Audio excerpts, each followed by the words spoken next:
어린 왕자.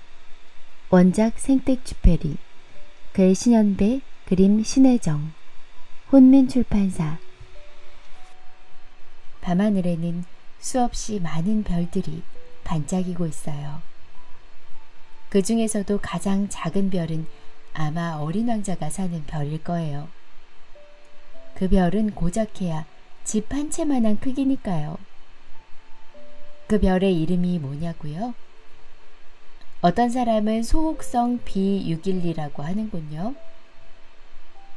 어린 왕자의 별은 하도 작아서 해가 지는 모습을 하루에 44번이나 볼 수 있어요. 그 별에는 바오밥 나무의 싹들이 몇 개 돋아나 있어요. 바오밥 나무는 크게 자라기 때문에 내버려두면 나중에 별이 터져버려요. 그래서 싹일 때 뽑아야 한대요. 어린 왕자의 별에는 연기를 뿜는 화산과 잠들어 있는 화산이 있어요. 그리고 단 한 송이의 장미가 자라고 있고요. 장미는 어느 날 갑자기 날아온 씨가 싹을 틔운 꽃이에요. 해가 뜰 무렵에 예쁘게 피어났죠. 장미는 언제나 잘난 척만 했어요. 자기한테는 4개의 가시가 있어서 호랑이가 와도 무섭지 않다나요? 장미는 불평도 많았어요. 제때 물을 주지 않는다고 짜증을 부리고 바람막이와 둥근 유리덮개를 주지 않는다고 투덜거렸어요. 어린 왕자는 다른 별을 가보기로 했어요. 떠나는 날 아침, 어린 왕자는 별을 깨끗이 청소했어요. 화산의 그을음을 털어내고 바오밥 나무의 싹들을 뽑아냈어요. 그리고 마지막으로 장미에게 물을 주었어요. 그동안 미안했어요. 행복하길 빌어요. 장미는 어린 왕자에게 사과하고 작별 인사를 했어요. 어린 왕자는 철새들을 따라 먼 여행을 떠났어요. 어린 왕자는 여러 별에 차례로 들렸어요. 처음 찾아간 별에는 명령하기 좋아하는 임금님이 살고 있었어요. 호, 신하가 한 명 찾아왔구나. 저는 임금님을 잘 모르는데 임금님은 저를 어떻게 아시죠? 임금에게는 모든 사람이 신하다. 어린 왕자는 몹시 피곤해서 하품을 했어요. 그러자 임금님은 예의가 없구나. 하품을 하지 마라. 라고 명령했어요.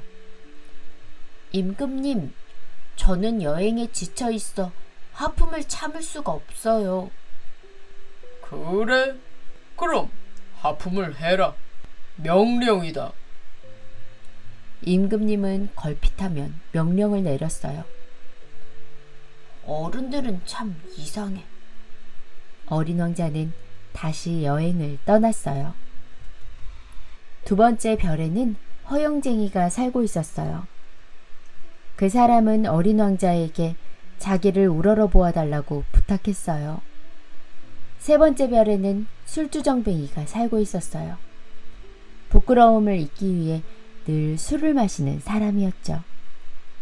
네 번째 별에는 온 세상의 별을 세고 있는 장사꾼이 살고 있었고, 다섯 번째 별에는 가로등을 켰다 껐다 하는 사람이 살고 있었어요.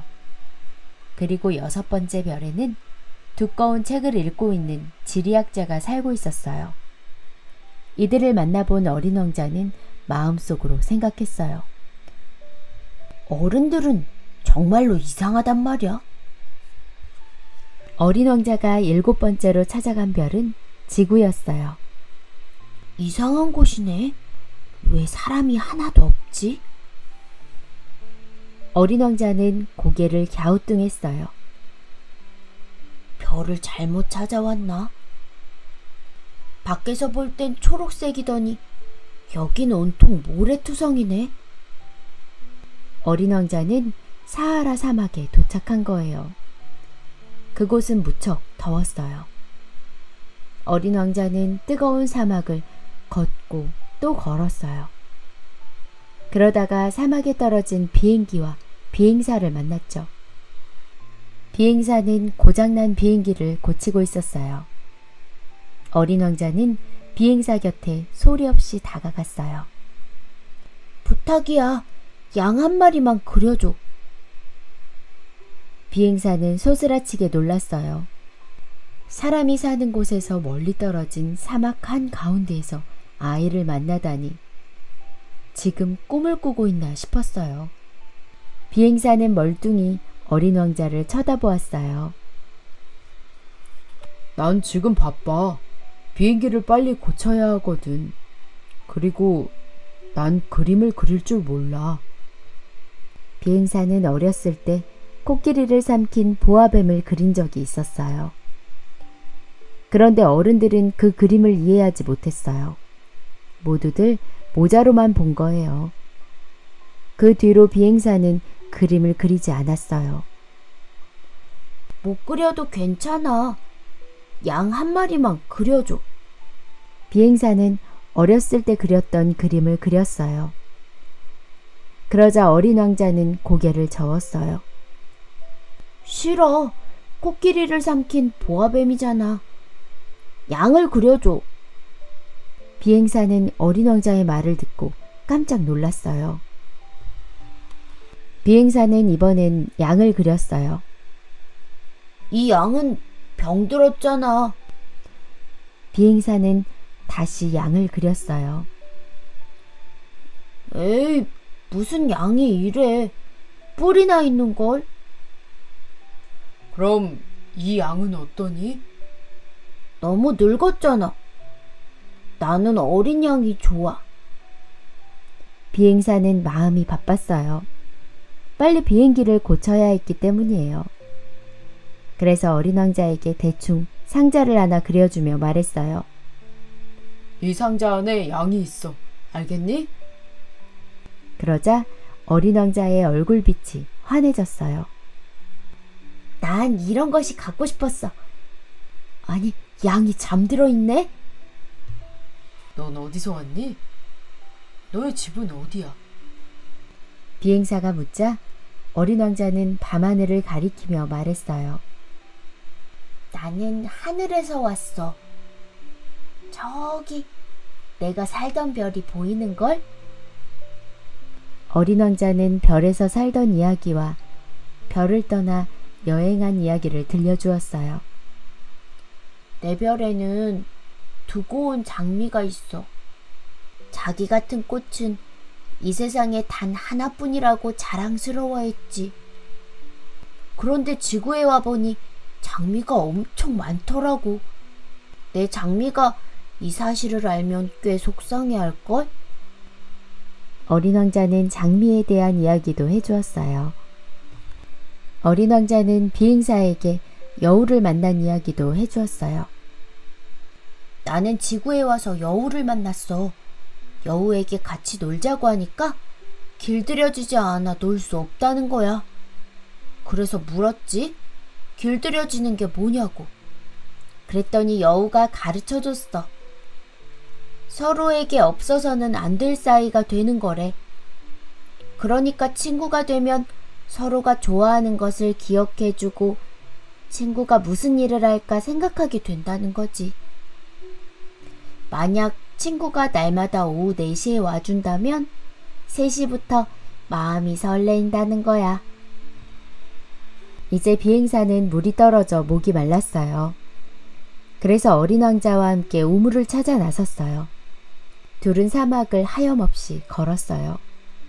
어린 왕자는 하늘을 우러러보며 중얼거렸어요. 우와, 별은 아름다워. 그건 저 별 어딘가에 꽃이 하나 있기 때문이야. 어린 왕자는 모래 언덕을 가리키며 말했어요. 사막은 참 아름다워. 그것은 저 사막 어딘가에 우물이 있기 때문이야. 어린 왕자의 말을 듣고 비행사가 말했어요. 그래, 별이든 사막이든 그것들을 아름답게 하는 건 눈에 보이지 않는 것이 그 안에 있기 때문이지. 두 사람은 곧 우물을 찾아냈어요. 우물에서 목을 축인 뒤 어린 왕자가 말했어요. 아저씨, 비행기를 다 고쳤다고 했지? 이제 집에 돌아갈 수 있겠네? 나도 오늘 내 별로 돌아가. 어린 왕자는 비행사가 그려준 양 그림을 품속에 넣었어요. 어떻게 네 별로 돌아갈 거니? 방울뱀이 도와줄 거야. 자기가 물면 내 별로 돌아갈 수 있다고 했거든. 오래 걸리지 않는데. 그때였어요. 방울뱀이 스르르 기어와 어린 왕자의 발꿈치를 물었어요. 비행사는 어린 왕자를 품에 안았어요. 어린 왕자는 눈을 가늘게 뜨고 말했어요. 아저씨, 밤이 되면 밤하늘을 쳐다봐. 그러면 내가 많은 별들 가운데서 웃고 있을 거야. 어린 왕자는 비행사의 볼에 입을 맞추었어요. 마침내 그 어린 영혼은 자기 별로 돌아갔어요. 많은 별들이 반짝이는 날에는 밤하늘을 올려다보세요. 어린 왕자가 손을 흔들고 있을지도 모르니까요.